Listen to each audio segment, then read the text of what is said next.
Magandang araw po sa inyong lahat. Ngayon ay June 26, 2024. It's Wednesday. Muli po, Sir Aaron po uli ito. Tuloy tayo sa ating pag-aaral sa mga salita ng Diyos, lalo tigit sa ebanghelyo na ginagamit sa pagdiriwang sa mga misa sa ating mga katolikong simbahan sa araw na ito. Okay. Share screen po si Sir. Tignan natin kung anong ebanghelyo ngayon. Wait lang po. Okay. Ito po ang ating ebanghelyo ngayon. Ang ating ebanghelyo ngayon ay mula sa aklat ni San Mateo. Ang pagpapahayag ng mabuting balita ng Panginoon ayon kay San Mateo, Kabanata 7, mga talata 15 hanggang 20. Mag-ingat kayo sa mga huwad na propeta. Lumalapit sila sa inyo na parang tupa, ngunit ang totoo'y mababangis na asong gubat.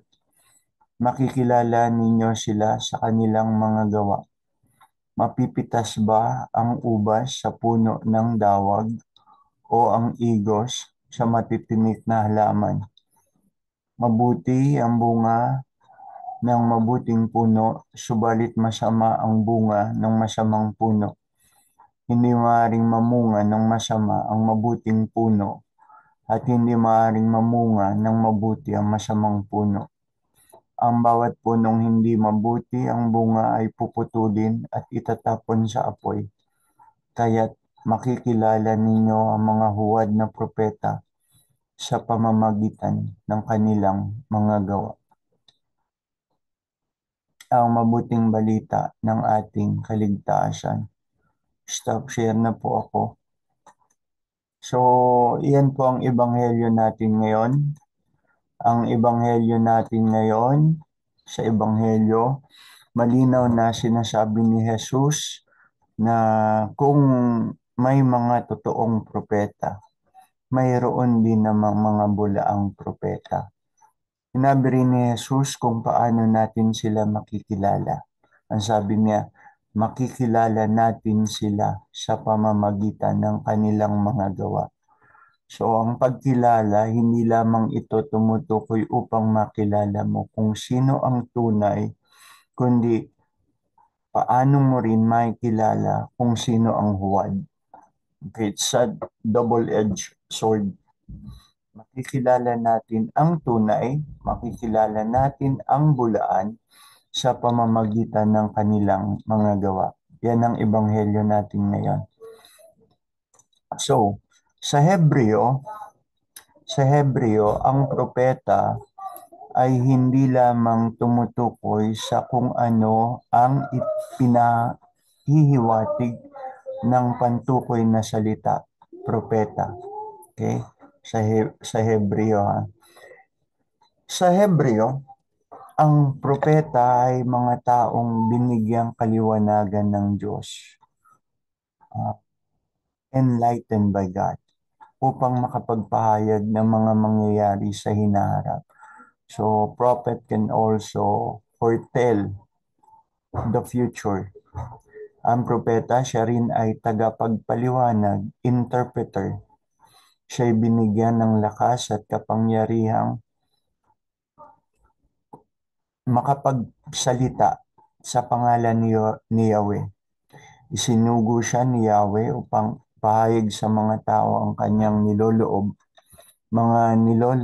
kasama na ang kanyang mga plano para sa bayan niyang hinirang. Sa konteksto ng lumang tipan, yung bayang hinirang ay tutukoy sa Israel. So, itong mga taong ito, binigyan sila ng kaliwanagan ng Diyos, binigyan sila ng kapangyarihang makapagpahayag sa pangalan ni Yahweh. Sila yung mga tagapagpaliwanag, okay? Halimbawa tulad ng mga noon, di ba, may mga panaginip na hindi maipaliwanag.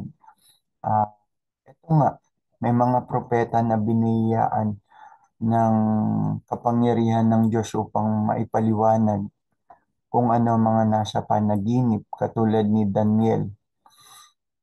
Okay. So ano ang misyon ng propeta? Ang misyon ng propeta ay mangaral. Isa yan sa misyon ng isang propeta. Misyon din ng propeta ang magturo bukod pa sa sabihin kung ano ang mangyayari sa hinaharap. So pag sinabing propeta, hindi lang ito tutukoy doon sa kaya niyang magpahayag kung ano mangyayari sa hinaharap. Tungkulin niya rin na tungkulin niya rin na magsalita sa bayan, sa tao, sa bayang hinirang, kung ano ang niloloob ng Diyos. So, yun ang kalimitang misinterpretation ng marami pag sinabing propeta. Agad-agad pasok sa isip, taga, ah, manghuhula. Pwede, manghuhula. Isang taong makapagsasabi ng hinaharap. So, itong propeta, dapat din siyang nagtataglay ng mga karunungan patungkol sa mga kalooban o kagustuhan ng Diyos. Hindi yung kalooban ng kanyang sarili o kagustuhan niya. Una't una sa lahat, yung kagustuhan ng Diyos ang kanyang ipinapahayag. Dapat meron siyang taglay na karunungan sa luma't makabagong kautusan para sa kanyang bayang pinili. Okay. Yung isang propeta may kaalaman tungkol dun sa mga kautusan ng Diyos bago't luma para sa kanyang bayang pinili na magiging malinaw sa isang propeta na ang buod ng isang kautusan o ang buod ng kautusan, the summary of laws is about love. Sana iniisa-isa nating dinidetalye yung mga pagkakakilanlan ng isang propeta. Ano ang kanyang mga tungkulin? Tungkulin, tungkulin din ng propeta na gabayan ang mga tao pabalik sa Diyos kung sila'y naliligaw. Okay. Tungkulin din ng isang propetang ihanda ang daraanan ng sino man para sa kaharian ng Diyos, na Diyos nga ang nagahari. Katulad ng ginawa ni San Juan Bautista, inihanda niya ang daraanan ng Panginoon. Okay. Tayo naman, pwede din tayong ihanda ng mga propeta para sa pagdating ng Panginoon. Okay. Tulad ng paghahanda ni Juan Bautista sa daraanan ng Panginoon kung saan tinawag siya ni Jesus na propetang walang kasintulad. Hindi ang mga propeta, hindi ang mga propeta magtatayo ng kaharian ng Diyos dito sa lupa. Hindi sila. Ang Diyos ang magtatayo ng kaharian ng Diyos niya dito sa lupa. Okay? Ang Diyos ang magtatayo ng kaharian dito sa lupa at hindi silang mga propeta. Tinatawag na Messianic Kingdom. Messianic Kingdom. Ito'y bubuin, itatayo mismo ng Mesiyas. Okay. Ayan, tuloy tayo. Sa ating bautismo, minarkahan tayo ng langis sa noo, sa anyo, sa wangis ng krus. Ibig sabihin, ito'y tanda na tayo'y itinalaga sa Diyos. Tayo'y itinalaga kay Kristo. Consecrated to God. Yun yung sa English, itinalaga. So, minarkahan tayo, pinahiran tayo ng langis and anointed by the Holy Spirit also. Nangangahulugan nito na itong pagpapahid na ito, this anointing, was also a sign, sa ding tanda na tayo'y kabahagi ni Kristo sa kanyang misyon. So ano ba ang misyon ni Kristo? Threefold. At sa threefold mission ni Christ na ito, kabahagi tayo. We are sharer. So Christ, first as a prophet, second as a priest, and third as a king. Huwag natin pag-usapan, di natin pag-uusapan yung pagiging pari at pagiging hari. Ang pinag-uusapan natin, pagiging propeta. Ang mga Israelita noon, pinapahiran ng kanilang mga hari, ang kanilang mga hari at mga pari ng langis. Nangungusap sila naman tungkol sa kanilang mga propeta bilang pinahiran ng kapangyarihan ng Espiritu, anointed by the Spirit. Ito yung kanilang mga prophets. While the priests and the kings, they anoint with oil. Si Jesus, kilala bilang si Kristo, the Anointed One, Christ, the Anointed One, ginawa niya o isinagawa niya ang tatlong ito. Okay? Ang kanyang misyong ito, the threefold missions of Christ, as a prophet, as a priest, and as a king.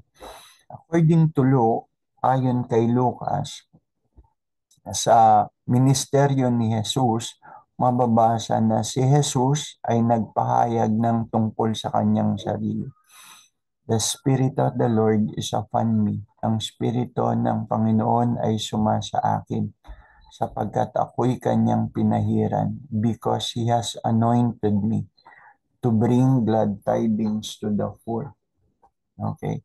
So, yun yung mababasa dun sa Lucas, Kabanata 4, mga talata 18, at mga sumusunod. So, ano ang propeta uli? Ang propeta is a messenger of God. Okay. Tagapagdala ng mensahe ng Diyos. Ang propeta is a person who speaks for God. Taong nagsasalita para sa Diyos. Taong isinugo ng Diyos upang magsalita para sa Kanya. He or she is a witness to God. Nagpapatotoo tungkol sa Diyos. Tumatawag sa mga tao para sa pagbabago. A prophet calls people to conversion. And yung lastly, foretell the future. So pwede rin siyang magsabi, magsalita kung ano mangyari sa hinaharap. Yun nga lang, ang mga propeta nung sinauna, nagkaroon sila ng what? Nagkaroon sila ng malagim na katapusan. Marami sa kanila ay pinapatay. Nasabi na rin yan ni Kristo, ganito rin ang ginawa ng inyong mga ninuno sa mga propetang nauna. At walang pinagkaiba sa ginagawa nyo rin ngayon.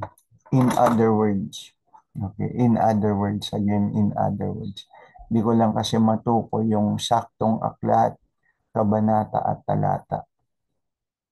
So, si Jesus, fit siya doon sa description, okay, ng pagiging propeta, tagapagsalita ng Diyos.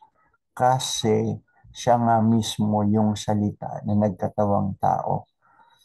Tumatawag siya sa mundo, naging panawagan niya sa mundo ang tumalikod sa kasalanan at magbalik loob sa Ama. At dahil doon, siya din ay ginawaran ng pagpapahirap at kamatayan.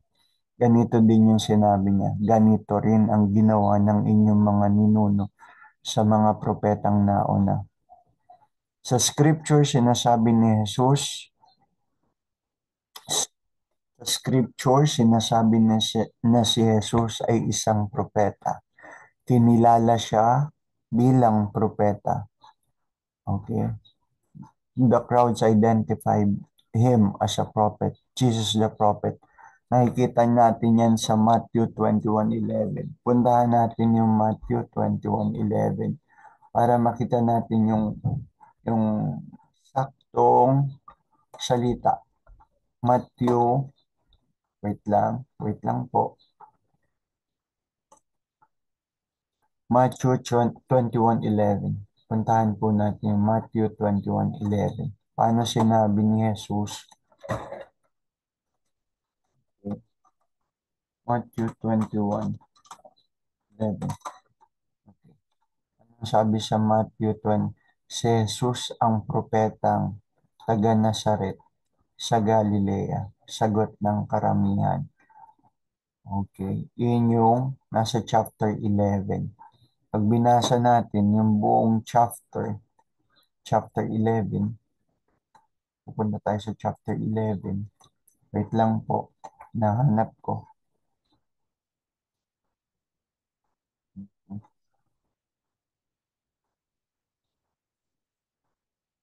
Simulan natin sa 8. Maraming naglatag ng kanilang balabal sa daan. Mayroon namang pumutol ng mga sanga ng kahoy at ito'y inilatag sa daan. Nagsisigawan ng mga taong nauuna at sumusunod sa kanya. Sigaw nila, purihin ang anak ni David, pinagpala ang dumarating sa ngalan ng Panginoon. Purihin ng Diyos. Pagpasok ni Jesus sa Jerusalem, nagulo ang buong lungsod. Sino kaya ito? Tanong nila. Si Jesus, ang propetang taga Nazaret, sagot ng karamihan. So yun ang pagkakakilala ng mga tao kay Jesus. Noong panahon niya, kinilala siya isang propeta sa Mateo chapter 21 verse 11. Nagsalita din si Jesus tungkol sa kanyang sarili bilang propeta. Walang propetang kinikilala sa kanyang sariling bayan. Makikita naman yan sa Lucas chapter 4 verse 24. Tapos, he foretold, sinabi niya kung ano ang kanyang sasapitin, kung anong kanyang mga hirap na kakaharapin, at ifinoretold niya rin ang kanyang muling pagkabuhay. So again, yun ang naibahagi ko sa inyo, maibabahagi ko sa inyo bilang pagpapaalala. Okay? Bilang mga Katoliko, dapat alam natin yan. Kabahagi tayo ni Kristo sa kanyang threefold mission as a priest, as a king, and as a prophet. So conclusion of the gospel, mag-ingat kayo. Mag-ingat tayo sapagkat kung paano present ang Diyos sa atin sa sanlibutan, present din sila na siyang mga magliligaw sa atin sa katotohanan. Liligaw tayo sa katotohanan para sa mga pansariling pakinabang. May iba nga, nagkiklaim pa eh. Hindi lang sila basta propeta. Sila na daw yun, yung anak ng Diyos. Okay? Sila'y magsisinungaling, sila'y mandaraya, okay? Dadayain tayo'y pagsisinungalingan kahit na even so, they will even claim that they are prophets. But look at what their deeds. Tingnan nyo ang kanilang mga gawa. Dami-dami gumagawa ng foundation. Foundation para tumulong sa nangangailangan. Hindi foundation para magkaroon ng maraming kikitain pera at kayamanan. Meron ding ganon. Meron ding ganon. Mag-iingat tayo. Dami-dami natin pwedeng ibahagi sa kung saang foundation na nagkiklaim na sila'y tumutulong sa mga mahihirap at nangangailangan. Yun siyang pumapasok sa kanilang pera. Doon nga ba talaga napupunta? Yun ang tanong. Yun ang tanong natin. Daming-daming foundation, daming-daming nangihingi. Tapos sasabihin para sa mga nangangailangan.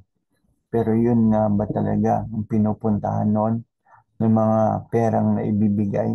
Sa charity nga ba napupunta? Foundation is for charity naman talaga yan. Pero baka hindi doon napupunta. So again, conclusion of the gospel, mag-ingat, mag-ingat, mag-ingat, mag-ingat. Maraming manloloko sa panahon noon at mas maraming manloloko sa panahon ngayon. So yan lang po, tayo manalangin. Panginoong Diyos, gabayan mo ang aming isip, bigyan mo kami ng kaliwanagang makilala ang mga taong tunay na sumusunod sa iyo upang mapamarisa namin ang kanilang buhay na halimbawa. Iligtas mo kami sa mga taong sinungaling. Iligtas mo kami sa mga taong mandaraya. Mga taong kung minsan ginagamit pa ang iyong salita para sa sarili nilang pakinabang. Iligtas mo kami sa mga taong ito. Patuloy mo kaming gabayan patungo sa iyo. Sa pangalan ni Jesus na aming Panginoon at tagapagligtas. Glory be to the Father, and to the Son, and to the Holy Spirit, as it was the beginning, is now, and ever shall be, world without end. Amen. Yan po. Nakatapos na muli tayo sa ating pag-aaral ng Ebanghelyo, salita ng Diyos. Kita-kita po ulit tayo sa susunod na pag-aaral. Magandang araw po sa inyong lahat. Glory to God.